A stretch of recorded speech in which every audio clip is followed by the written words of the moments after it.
impératifs de l'assertif. Bienvenue dans ce nouvel épisode des impératifs de l'assertif. Autrement dit, ce que la HAS ne veut plus voir. La mise en œuvre de la checklist au bloc opératoire est un critère impératif dans la certification. Elle doit être mise en œuvre systématiquement et de façon complète. Mais de quelle checklist parle-t-on ?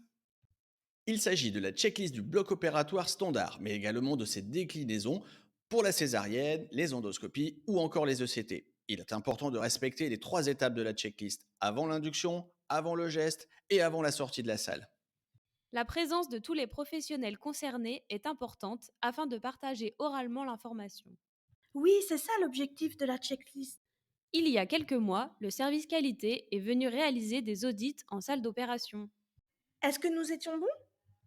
Oui, de façon générale, tous les items étaient bien remplis. Par contre, l'information n'était pas toujours partagée oralement entre les différents acteurs concernés. Le moment de pause avant l'incision, le go, no-go, était réalisé dans 67% des cas.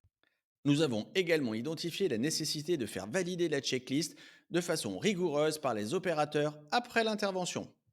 Les experts de la Haute Autorité de Santé nous questionneront sur la mise en œuvre effective de toutes ces actions d'amélioration.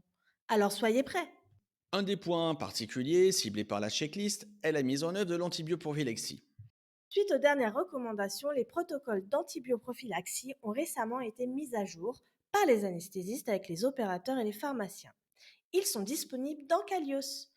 Il est important de les mettre en œuvre de façon rigoureuse. Mais ce n'est pas toujours le cas ? La dernière évaluation des pratiques professionnelles réalisée sur plusieurs dossiers pour différentes spécialités démontre que nous respectons globalement les recommandations. Nous avons cependant identifié une marge d'amélioration concernant le délai et le moment d'administration des antibiotiques. Comment allons-nous prouver aux experts que nous respectons les recommandations ? En leur montrant la traçabilité dans le dossier de l'antibioprophylaxie, depuis la prescription jusqu'à l'administration. La mise en œuvre de l'antibioprophylaxie est également évaluée lors de la checklist. C'était les impératifs de l'assertif. À bientôt pour un nouvel épisode.